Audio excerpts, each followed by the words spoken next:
तो आदाब, नमस्कार, गुड इवनिंग, सत श्री अकाल। एक बार फिर आप तमाम लोगों का स्वागत है क्राइम तक की कहानी के इस एपिसोड में। उम्मीद है पूरी फैमिली अच्छी होगी, अपना और अपनों का ख्याल रख रही होगी। 9 घंटे के अंदर 2 अलग अलग महिलाओं के साथ ज़बरदस्ती और फिर एक मर्डर। मतलब पेशेवर कातिल भी या पेशेवर क्रिमिनल भी जब कोई क्राइम करते हैं तो बहुत प्लानिंग और सोच समझ कर करते हैं। यहाँ सिर्फ क्रिमिनल एक 19 साल का लड़का है। 19 साल के एक लड़के के अंदर इतनी सारी सोच और ऐसी चीज़ें, ऐसी प्लानिंग, ऐसी साजिश, सोच के परे की चीज़ है। वो भी वो लड़का जिसने अभी हाल में 12th का एग्ज़ाम दिया, 90% मार्क्स के साथ पास हुआ, और वो 2 अलग अलग शहरों में 9 घंटे के अंदर 2 क्राइम करता है। फिर उसके बाद उसका आप दिमाग देखें कि पुलिस से कैसे बचना है, क्या क्या ऐसी चीज़ करनी है कि पुलिस उस तक ना पहुँचे, और पुलिस को दूर रखने के लिए, गुमराह करने के लिए क्या क्या कदम उठाने, ये सब उसके दिमाग में चल रहा था। खुद पुलिस हैरान है क्योंकि उसका पिछला कोई रिकॉर्ड नहीं है राहुल का। आईआरएस अफसर की 22 साल की बेटी के साथ जो रेप हुआ और जो मर्डर हुआ 22 अप्रैल को दिल्ली के अमर कॉलोनी में, मैं उसी के आरोपी राहुल की बात कर रहा हूँ। उसका कोई क्रिमिनल बैकग्राउंड नहीं। 21 अप्रैल की रात से पहले और 22 अप्रैल की सुबह तक, लेकिन उसके बावजूद जो कुछ उसने सोचा, उसकी सोच बताती है कि वो एक क्रिमिनल माइंड का लड़का था। पुलिस को उलझाने के लिए क्या क्या करना है, पुलिस से बचने के लिए कैसे, कहाँ जाना है, किसको कांटेक्ट करना है, किस जरिए से कांटेक्ट करना है। क्राइम करने के बाद सबसे पहले राहुल कहाँ गया, किससे फ़ोन पे बात की, फ़ोन पे क्या कहा, और जब पुलिस को 4 दिन की उसकी कस्टडी मिली तो पुलिस ने जब उससे पूछताछ की तो उसने क्या जवाब दिया, ये पूरी कहानी आपके सामने है। 22 अप्रैल की सुबह तक की कहानी तो आपको पता है, कल भी सुनाई थी। 7:22 पर राहुल आईआरएस अफसर के घर से बाहर निकलता है। सीसीटीवी कैमरे इसके गवाह हैं। ये जो तस्वीर है ये 7:22 पर राहुल के आईआरएस अफसर के घर से बाहर निकलते हुए की। पीली शर्ट है, सफ़ेद पैंट है, स्लीपर है और पीठ पर एक पिट्ठू बैग है। अब यहाँ से इस घर से मेन गेट की दूरी पैदल चलने में कम से कम 5 मिनट लग जाता है, जो सबसे मेन गेट है इस कॉलोनी का। राहुल यहाँ से निकलने के बाद मेन गेट पर पहुँचता है। मेन गेट पर जाने के बाद वो थोड़ा आगे पैदल और चलता है, क्योंकि उसे डर था कि अब तक कहीं इंसिडेंट की खबर पता ना चल जाए और लोग उसके पीछे आए। तो बहुत तेज़ कदमों से उसके बाद आगे आगे चलता है। फिर सड़क किनारे एक टैक्सी को हाथ देता है। टैक्सी रुकती है, वो उसमें बैठता है और कहता है कि पालम रेलवे स्टेशन ले चलो। अब वो टैक्सी से बैठकर पालम रेलवे स्टेशन पहुंचता है। अब तक वक्त करीब अभी 8 बजे के आसपास का होगा। उसका इरादा ये था कि पालम रेलवे स्टेशन से वो कोई ऐसी लोकल पकड़ेगा ट्रेन जो राजस्थान की तरफ जाती है। हालांकि उसे अपने घर अलवर के राजगढ़ नहीं जाना था, लेकिन राजस्थान के और भी अलग अलग इलाकों में उसके बहुत सारे जानकार, दोस्त, रिलेटिव रहते थे, और उसे पता था कि यहाँ दिल्ली में उसने इस क्राइम को अंजाम दिया है। दिल्ली पुलिस सीसीटीवी के ज़रिए उस तक पहुँचने की कोशिश करेगी, तो इसलिए वो दिल्ली से दूरी बनाकर रखना चाहता था। लेकिन जब वो पालम रेलवे स्टेशन पहुँचता और पता करता है कि कोई ट्रेन इस वक्त जो राजस्थान की तरफ जा रही है, तो पता चलता है कि अभी तो नहीं है, 1.5 घंटे के बाद है। अब चूँकि वो एक कातिल एक ज़बरदस्ती करके आया है, मन में खौफ भी है कि कहीं पुलिस यहाँ तक ना आ जाए, तो इसलिए वो एक जगह पर ज़्यादा देर तक रुकना नहीं चाहता था। 1.5 घंटे तक ट्रेन का इंतज़ार एक प्लेटफॉर्म पर करना रिस्की था। राहुल अपना फ़ैसला बदलता है, पालम रेलवे स्टेशन से बाहर निकलता है।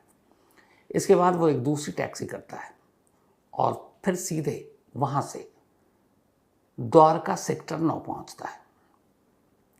द्वारका सेक्टर 9 इसलिए कि इससे पहले राहुल का एक जानने वाला था जो द्वारका सेक्टर 9 में काम कर चुका था और उसे आसपास के लोकेशन का भी पता था।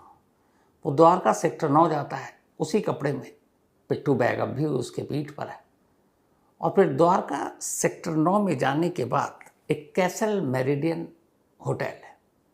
ये जो आप तस्वीर देख रहे हैं ये उसी होटल की तस्वीर है, कैसल मेरिडियन होटल। ये वहाँ काउंटर पर जाता है और एक रूम बुक करता है, रूम नंबर 201।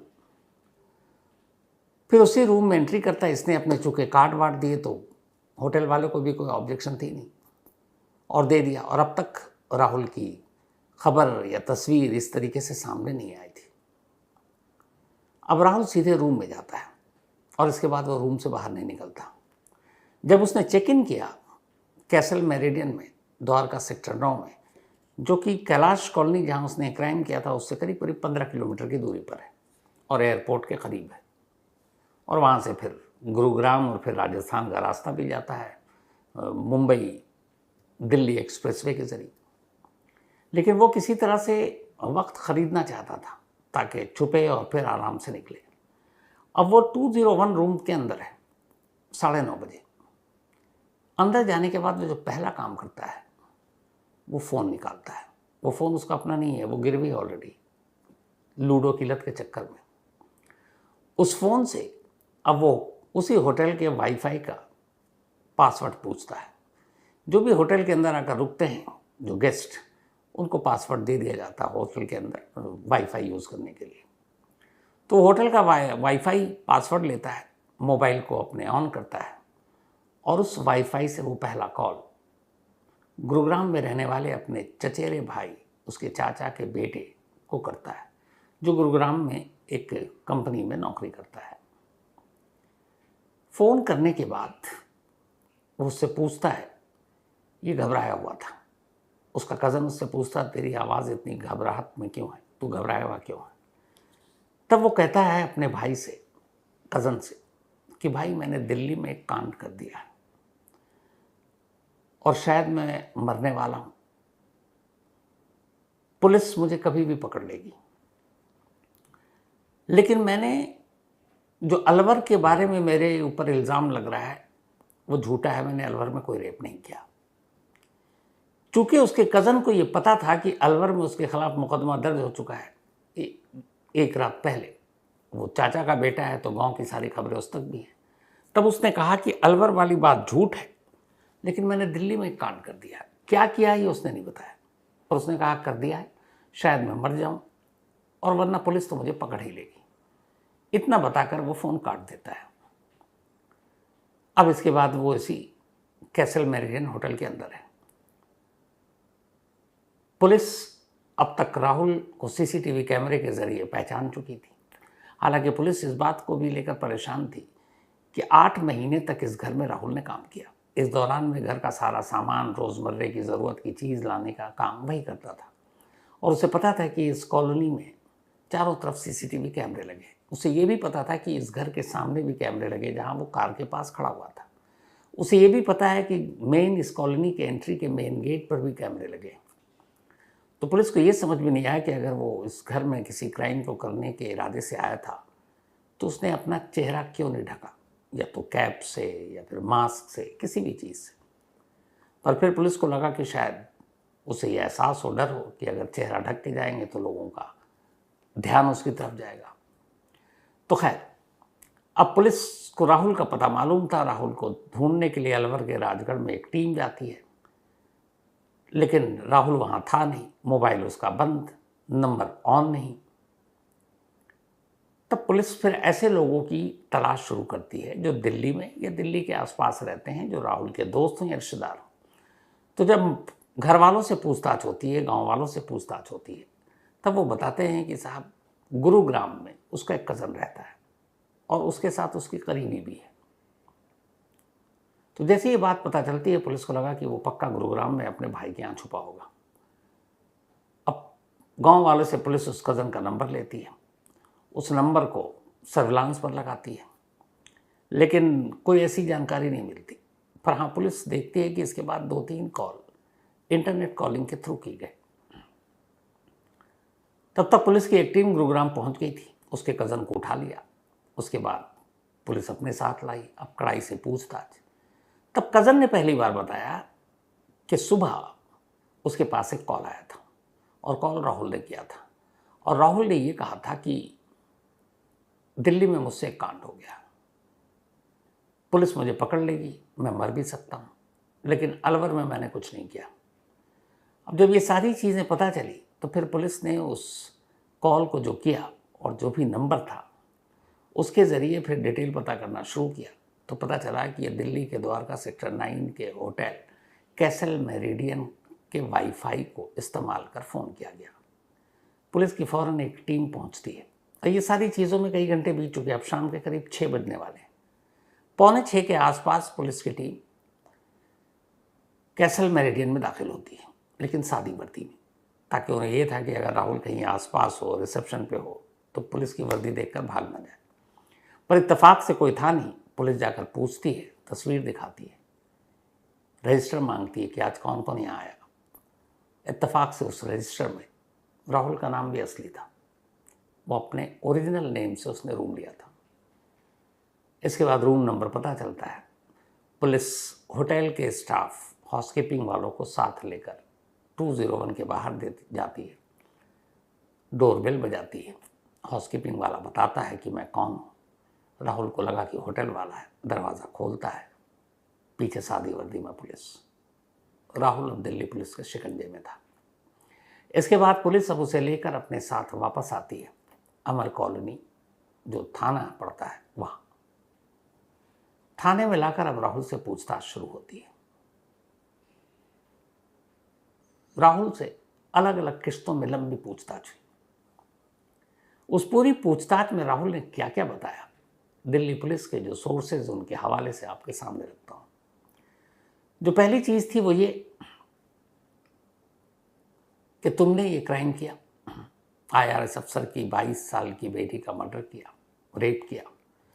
पहले तो राहुल को लगा कि कत्ल वाली बात तो चलो ठीक है, रेप की बात से मुकर जाओ। उसने कहा नहीं, मैंने ऐसा कुछ नहीं किया। फिर जब पुलिस ने कैमरे, जो CCTV कैमरे की तस्वीरें और वो दिखाई, उसके जाने की और आने की, और दोनों तस्वीरों में फ़र्क था।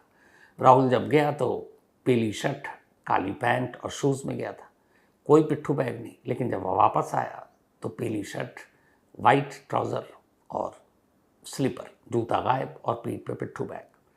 3 कैमरों के ज़रिए जब राहुल को दिखाया गया टाइमिंग के साथ कि तुम यहाँ थे, तो फिर राहुल के पास इनकार करने की कोई वजह नहीं थी। फिर उसने कहा हाँ मैं घर गया। फिर भी उसने पुलिस को गुमराह करने की कोशिश की। उसने कहा कि 1.5 महीने पहले जब मुझे निकाला गया था, मेरे पे कुछ पैसे घर वालों के पास थे, तो मुझे आंटी ने कहा कि ठीक है तुम आ जाना और ले लेना। आंटी मतलब IRS अफसर की वाइफ और उस 22 साल की लड़की की माँ। तो उसने कहा मैं अपने पैसे लेने गया था। पुलिस ने कहा कि हमारी उनकी वाइफ से बातचीत हुई है, तुम्हारी तो कोई बात ही नहीं हुई और ना तुम्हारे ऊपर कोई बकाया था उनका। उसने कहा कि नहीं, मुझे बुलाया था। अब पुलिस ने फिर सख्ती से एक एक करके सारे सवाल जब पूछने लगे, तब उसने बताया कि मैं लूडो में पैसे हार गया था, मेरा दोस्त है एक विष्णु, और पैसे कैसे हार। इसने कहा मेरा नसीब बड़ा अच्छा था।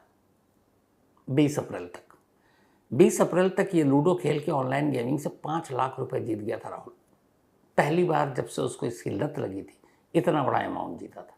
और जब वो खेल रहा था, उसके साथ उसका दोस्त राहुल भी बैठा था और वो भी खेल रहा था, लेकिन राहुल नहीं जीत पाया। और राहुल के पास कुल जो पैसे थे 90,000 वही जीत पाया था, और ये 5 लाख। अब इसमें होता ही है कि कुछ पैसे तुम दो, कुछ खेल लो। तो उसने कहा देख, मैंने भी कुछ पैसे दिए, तूने 5 लाख दिए, इसमें से मुझे दे। उसने कहा मैं पैसे तो दूंगा नहीं, ये तो मैंने जीता है। तो जब बात बनी नहीं तो उसने कहा अच्छा ठीक है, तेरा नसीब अच्छा है, किस्मत अच्छा है, तो एक काम कर, ये 90,000 ले, तो मेरे इन पैसों से भी आज लूडो खेल, क्योंकि आज तो सिर्फ जीत रहा है, लेकिन ये जो मैं तो हार रहा हूँ तो मैं खेलूंगा नहीं। तो तू मेरे पैसे दाव पे लगा और मुझे जीत के दे। तो अपने 5 में से नहीं देना चाहता है। उसने कहा ठीक है। अब उसने अपने दोस्त विष्णु के 90,000 रुपये पर ऑनलाइन गेमिंग के तहत लूडो खेलना शुरू किया, और जैसे ही ये किया, बदनसीबी का दौर शुरू हो गया। वो धीरे धीरे करके अपने दोस्त के 90,000 हार गए। अब उसके दोस्त को गुस्सा है कि तू अपना तो जीत गया 5 लाख, मेरे 90,000 हार गया, मुझे सारे पैसे दे। उसने कहा तुमने कहा खेलने के लिए, मैं खेला, मैं हार गया, ये तो लक की बात है, तो मैं तुम्हें कहाँ से दूँ। उसने कहा नहीं, तुझे देना पड़ेगा, तो उन 5 लाख में से दे। तो कहते हैं कि इसके बाद उस 90,000 को वापस लाने के लिए राहुल ने कहा ठीक है मैं तुझे देता हूँ, मैं अपने पैसे से अब खेलता हूँ। अब वो जो 5 लाख जीता था, उसने उससे लूडो खेलना शुरू किया। पर बदनसीबी ये कि धीरे धीरे धीरे करके उस 90,000 को वापस लाने के लिए राहुल अपने 5 लाख भी हार गया जो वो जीता था। अब उधर 5 लाख हार गया तो उसके 90,000 हार गया, अब उसके पास कोई पैसे नहीं। फिर उसने मोबाइल गिरवी रख दिया कि शायद एक बाजी से बाजी पलट जाए, पर ऐसा कुछ नहीं हुआ। अब जब बिल्कुल पैसे खत्म और सारे पैसे हार गया, तब विष्णु अड़ गया कि नहीं, मुझे तुमको पैसे देने पड़ेंगे और जो 90,000 तुम खेल रहे थे वो कम से कम मुझे लौटाओ। उसने कहा पैसे हैं नहीं। उसने कहा दो, नहीं तो अच्छा नहीं होगा। तब उसने कहा अच्छा ठीक है, मैं पैसे का इंतज़ाम करके तुम्हें देता हूँ। अब तक क्राइम दिल्ली में कहाँ क्या कैसे करना ये राहुल के दिमाग में नहीं है। अभी तक सिर्फ पैसे लौटाने की बात है। अब इसके बाद उसी रात ये सब खत्म हो गया। ये दोनों बाइक पर जा रहे हैं। विष्णु को गांव में एक शादी में जाना था। उसको शादी में जाना था। उसने कहा तू मेरी बाइक और चाबी ले और ये घर पे मेरे पहुंचा दे, चाबी मेरी वाइफ को दे दे और मैं शादी में जा रहा हूँ। तो बकौल विष्णु इसके बाद राहुल उसके घर जाता है। बीवी अकेली थी। वो चाबी देने के लिए दरवाज़ा खुलवाता है, बीवी को देखता है, फिर उसके साथ ज़बरदस्ती करता है और उसी की बीवी का मोबाइल उठाता है जिसमें 2 सिम थे, एक तोड़ देता है, एक उसी में रहने देता है और फिर उसी मोटरसाइकिल पर जो वो देने आया था वहाँ से भाग जाता है और फिर दिल्ली मुंबई एक्सप्रेसवे पर जाकर बाइक को रोक देता है और एक वैन में लिफ्ट लेता है। अब उसके दिमाग में जब वो मुंबई एक्सप्रेसवे तक पहुंचा तो ये था कि अब क्या करें। तब पहली बार उसे ख्याल आया कि दिल्ली में अमर कॉलोनी चलते हैं, क्योंकि 1.5 महीने पहले उसने नौकरी छोड़ी थी, 8 महीना कर चुका था। उस घर की एक एक रूटीन से वो वाकिफ था। तब उसने कहा वहाँ चलते हैं, वहाँ अलमारी में मैंने देखे हैं काफ़ी कैश होते हैं, 2-2.5 लाख तो होते ही, इतना आधा दे दूंगा विष्णु को, आधा काम हो जाएगा। तब वो कैब वाले से कहता मुझे दिल्ली ले चलो और अमर कॉलोनी के ठीक थोड़ा पहले वो आकर रुक जाता है। रुकने के बाद फिर वहाँ से पैदल आता है। फिर तस्वीरें आपने देखी हैं और उसे पता था रूटीन क्या है, तो इसीलिए टाइमिंग का बड़ा ख्याल रखता है कि 6 बजे हस्बैंड वाइफ जिम जाते हैं और 7:30 लौटते हैं। 2 जो और नौकर काम करते हैं वो 8 बजे आते हैं, यानी कि 6 से 7:30 का वो टाइम है जब घर में कोई नहीं होता। कई बार उनकी बेटी भी नहीं होती। इसी के बाद वो घर पहुंचता है 6:36 के आसपास सुबह। पर वहाँ जाता है तो घर में बेटी। अब उसे लगा ये क्या, चोरी कैसे करे। बेटी भी समझ गई अभी इसको निकाला गया और यहाँ सुबह सुबह इस तरह समझ गई गड़बड़ है। वो शोर मचाना चाहती थी। उसने उस पर काबू पाने की कोशिश की। फिर उसने उसके सर पर ज़ोर से मारा। इसके बाद वो बेहोश हो गई। बेहोश होने के बाद उसने उसके साथ ज़बरदस्ती की। फिर उसके थंब इम्प्रेशन से लॉकर खोलने की कोशिश की, नहीं खोला तो फिर तोड़ा और करीब 2 से 2.5 लाख रुपए और कुछ जेवर निकाले, बैग में डाले, पैंट बदला जिस पर खून लग गए, जूता बदला जिस पर खून लग गए, स्लीपर पहना, उसी घर का पिट्ठू बैग लिया, उसमें चोरी का माल डाला और लेकर चला गया। और फिर यहाँ से आपको पता है कि वो कैसल मेरिडियन होटल तक पहुँचा था। अब पुलिस ने पूछा कि तुम उस घर में थे, उस घर के लोगों का बर्ताव कैसा था। उसने कहा मैंने वहाँ 8 महीने काम किए। 8 महीने में मुझे हर महीने ये 20,000 रुपये दिया करते थे महीना, ठीक ठाक था 20,000 रुपये। और उसने कहा उन घर वालों का बर्ताव मेरे प्रति बहुत ही अच्छा था। वो बहुत तमीज़ से पेश आते थे। यहाँ तक कि त्यौहार के मौके पर, होली दिवाली पर वो हमें बोनस भी देते थे, कपड़े भी देते थे कि त्यौहार है लो। तो पुलिस ने पूछा जब घर वाले इतने अच्छे थे तो तुम्हें नौकरी से क्यों निकाला। तो उसने बताया कि असल में लूडो वहाँ भी खेलता था, लत लगी हुई थी, छोटे छोटे जीतता फिर हारता। कई बार ऐसा होता कि लूडो खेलने के लिए पैसे नहीं ऑनलाइन गेमिंग में, तो उस घर का राशन में ही लाता था और उसी कॉलोनी के पास 2-3 दुकानें जहाँ से वो लेकर आता था। तो वहाँ जाता था, वहाँ से राशन ले आता था। तो कुछ दुकानदारों से पैसे मांगे, उन्हें पता था मैं साहब के यहाँ काम करता हूँ, वो दे देते थे और मैं उन्हें लौटा भी देता था। फिर कई बार ऐसा हुआ कि सामान लेने गया पैसे लेकर, पर उसने सामान लिया और कहा कि साहब या मैम के पास अभी पैसे नहीं है, वो आएंगे तो दे देंगे। उन्हें भी पता है इतने बड़े अफसर हैं। दुकानदार बिना पैसे लिए हुए दे देता था, जबकि वो पैसा लेकर आता था, उस पैसे से फिर वो गेम खेल लेता था। तो जब कई बार ऐसा हुआ तब दुकानदारों को लगा और कुछ उधार उसने लौटाए नहीं। तब उन्होंने IRS अफसर की वाइफ को ये बात एक दिन बता दी। वो किसी काम से शॉप पहुंची कि ये राहुल इस तरीके से करता है। फिर दूसरे शॉपकीपर ने ये बताया। जब 2-3 शिकायत आई तब उन्होंने अपने हस्बैंड को बताया और तब ये हुआ कि ये ठीक नहीं, ये उधार ले रहा है, नाम बदनाम कर रहा है, पैसे नहीं देता है, तो हो सकता है कल को चोरी भी करे। इसीलिए 1.5 महीने पहले हस्बैंड और वाइफ ने मिलकर राहुल को नौकरी से निकाल दिया। अब पुलिस ने पूछा कि जब तुम्हें पैसे की ज़रूरत थी, तुम्हारे दोस्त को लौटाना था, तो फिर तुमने मर्डर क्यों किया और मर्डर से पहले रेप क्यों किया या ज़बरदस्ती क्यों की?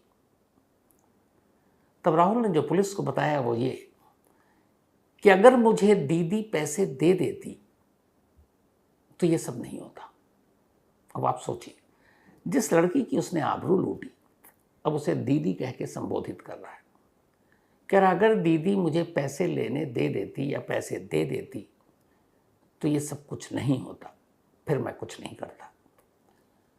यानी अगर उसे चोरी करने से नहीं रोका जाता तो उसका कहना है कि ना मैं कत्ल करता ना मैं ज़बरदस्ती करता, पर चूंकि उस लड़की ने रोका इसीलिए हाथापाई हुई और इसी दौरान जब वो बेहोश हुई तब उसने उसके साथ ज़बरदस्ती की।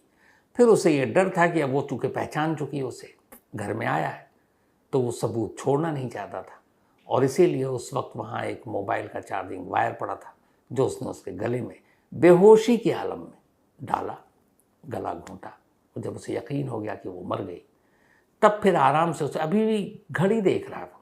उसे पता है टाइमिंग, 8 महीने में उसे मालूम था कि कभी भी हस्बैंड वाइफ 7:30 से पहले घर नहीं आते क्योंकि वो जिम में जाते हैं, दोनों जिम करते हैं और 1 घंटा जिम, हाफ एन आवर बाकी चीज़ों में लगाते हैं। तो उसे सब पता था और 8 बजे से पहले कभी नौकर नहीं आएंगे बाकी दो।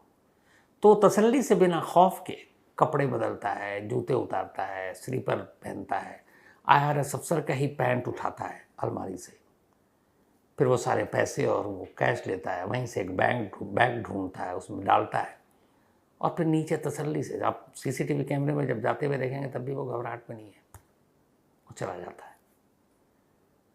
तो पुलिस पूछताछ में राहुल का कहना था कि अगर दीदी ने मुझे न रोका होता तो ये नहीं होता, लेकिन दिल्ली पुलिस का कहना है कि 9 घंटे के अंदर जो लड़का 2 रेप करे और 1 मर्डर, इसका मतलब है उसकी फितरत है, उसका क्रिमिनल माइंड है ये सारी चीज़ों को करने की। पोस्टमार्टम रिपोर्ट आ गई। उस रिपोर्ट में कहा गया है कि उस लड़की के जिस्म पर जगह जगह जख्मों के निशान और नोचने खसोटने के निशान हैं, लेकिन ज़बरदस्ती करने की जहाँ तक बात है, पोस्टमार्टम रिपोर्ट से कभी इसका खुलासा नहीं होता। इसके लिए फॉरेंसिक रिपोर्ट आती है और फॉरेंसिक रिपोर्ट का भी इंतज़ार किया जा रहा है, शायद आजकल में आ भी जाए तो उससे कंफर्म हो जाएगा।